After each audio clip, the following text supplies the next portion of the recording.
Hey guys, welcome back to part 2. So we are going to work on page 41. So if you've not already, go ahead and flip your page over and we're going to do a couple more application problems. So our first example here, and I was thinking about this in the last video, I miss hearing you guys read these for us in class. So if you want to pause this, read it out loud to yourself, you are more than welcome to. But I'll go ahead and read this. So it says the square of a number is 21 less than 10 times the number. Find the number.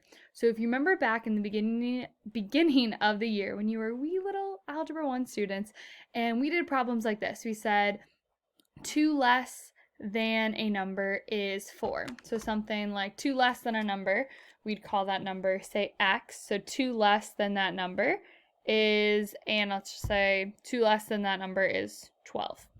And we would have x minus 2 equals 12, and we would solve for x. So doing that same thing here, we're just kicking it up a notch because we are second semester Algebra 1 students who are almost done with the school year, and we're going to include some squares here. We're going to look at exponents in this case. So it says the square of a number. So we're going to again say x, and the square of the number x squared is, and is usually tells us equal, is 21 less than 10 times the number. So we're going to do 10x, and since it's 21 less than, we're going to subtract 21 from 10x, okay? And so we're going to use the same thought process as before. We want to first think, should I factor? Then I want to think, can I use the square root method? And then my last result can be the quadratic formula. Unless you really like the quadratic formula, it's just a little more time consuming.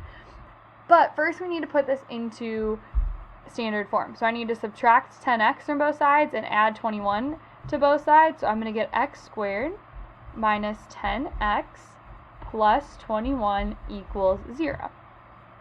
So I'm going to go ahead and think through what's my best option. I'm going to try factoring here. These are pretty reasonable numbers. My a term is 1. And so I want to think, okay, what two numbers are going to multiply to 21 and add to negative 10 here? So when I do that, I can do x minus 7 and x minus 3 equals 0 because negative 7 times negative 3 gives me 21, and negative 7 plus negative 3 gives me negative 10. So remember, I then set each of these equal to 0, and I add 7 to both sides, so I get x equals 7, and I add 3 to both sides, and x equals 3. So I have two options for x, and this is not talking about like a height or some like a time or something like that.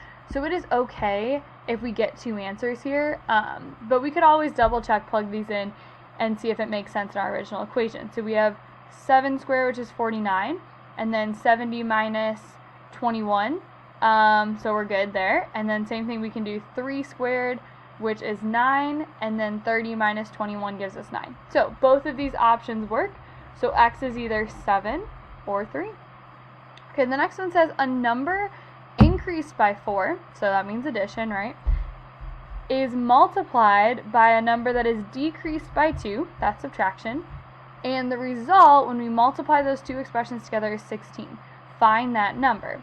So if we say that x is increased by 4, and then we multiply that by x decreased by 2 equals 16, well, we get x plus 4 times x minus 2 equals 16. So some people are going to want to jump straight to setting those each equal to 16. We can't do that because we have to have it equal to 0 in order to set those two equal to 16. So we need to go back to foiling, our old BFF, our foiling or distributive property. We're really bringing all of this together, right? And so we're going to FOIL or distribute, and then we're going to rethink, okay, should we factor, quadratic formula, all that jazz. So when I FOIL, first, outer, inner, last, right? First, outer, inner, last. So I get x squared, and then my outer minus 2x plus 4x minus 8 equals 16. So now I need to combine like terms. So I get x squared plus 2x minus 8 equals 16. And I'm really close here. I need to subtract 16 from both sides to put it in standard form. So I get x squared plus 2x minus 24 equals 0. So I want to think, do I want to factor quadratic formula? And I'm going to try factoring this. And I can factor it because I have two numbers that multiply to negative 24, my goodness guys, excuse me on this example, and two numbers that add to a positive 2. And those two numbers are x plus 6 and x minus 4 equals 0. So now that these equal 0, we can set the two parentheses equal to 0 and solve. So x plus 6 equals 0 and x minus 4 equals 0. So I get x equals negative 6 and x equals positive 4. So x could be either option there. Okay? So our next example says the area of a rectangle is 336 inches squared. The length of the rectangle is 10 more than the width. Find the dimensions of the rectangle. So let's go ahead and draw ourselves a little picture. So we have a rectangle here.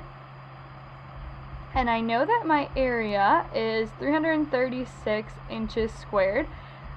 And the length is 10 more than the width. So if I call the width W, and the length is W plus 10, because it's 10 more than W, well, remember our equation for area is just length times width. So I can say that area equals length times width. So the area is 336, the length is W plus 10, and the width is W. So now I just need to distribute and then put everything in standard form and solve. So 336 equals W squared plus 10W. And I'm going to subtract 336 from both sides. And I get 0 equals W squared plus 10W plus 336. So we have a term of 1, which means it's a little easier to factor, but it might take us some time to figure out what two numbers. So you might want to use the quadratic formula here.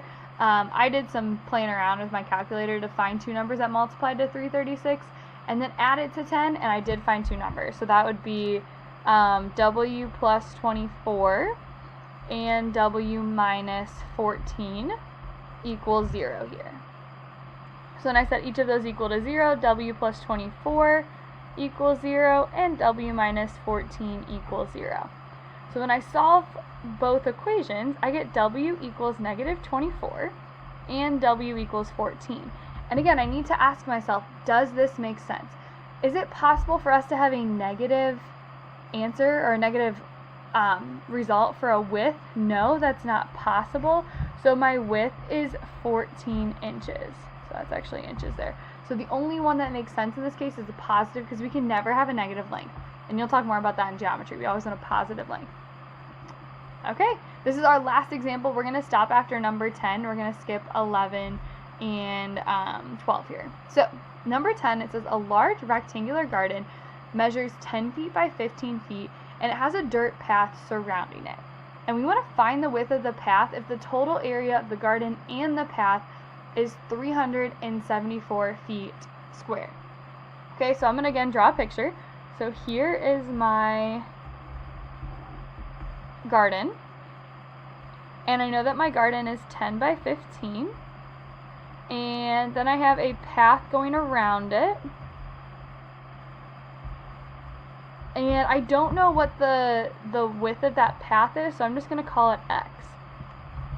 Okay, so we've done a problem like this before, but we didn't have the squared values here. So again, we're taking what we've learned already and we're expanding it.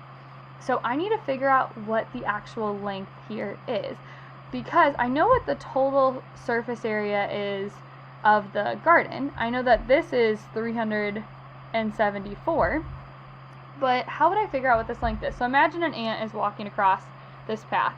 So from here to here, it's X. From here to here, it's 10. And from this part to this part, it's another X. So it's X plus 10 plus X. So this entire length right here is 2X plus 10. Because again, we have the two pieces of X and then the 10. Same thing here. This part's X. From here to here is 15. And from here to here, that is X. So this is 2X plus sorry, 2x plus 15. There we go. So we know what the total is. The total is 374. So if I were to find the total area, so area again is length times width. So the area I know is 374 for the entire thing. And I know my length, including the path, is 2x plus 15. And times 2x plus 10. So we're going to do the same thing we did up here. We need to distribute first, solve, and get it equal to 0, and then see if we need to do the quadratic formula, factor, all that jazz. So let's go ahead and FOIL. So we get 374 equals 4x squared plus 30x plus 150. 150 equals 370. Oops, I don't need to do that 2 times. I'm getting ahead of myself there. Okay, so now I need to subtract over the 374 and then see if I want to do quadratic formula or not. Okay, oops, so I figured I have a little error here. This should be, since that's 15, I actually get that this is 4x squared plus 50. My bad, guys. 50x. So then when I subtract over 374, I get 0 equals 4x squared plus 50x minus 224. So I think my best option here is going to be to use the quadratic formula. So I'm going to plug all of this in, so I get negative 50 plus or minus the square root of 50 squared minus 4 times a times c, which is 224, negative 224, all over 2a.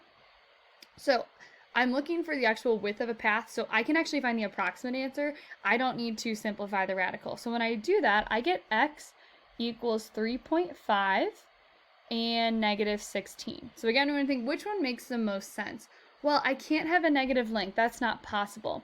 So the path is 3.5 feet. Okay? So again, we always want to think, does this make sense? Okay? So your only work for today is to go back and work on number 6 here. And you'll go ahead and post it on Canvas. Great work, guys. I hope you enjoyed as much as I did, putting all of this stuff from this semester and this unit all together in these application problems. If you have any questions, email me or hop on office hours. Have a good day.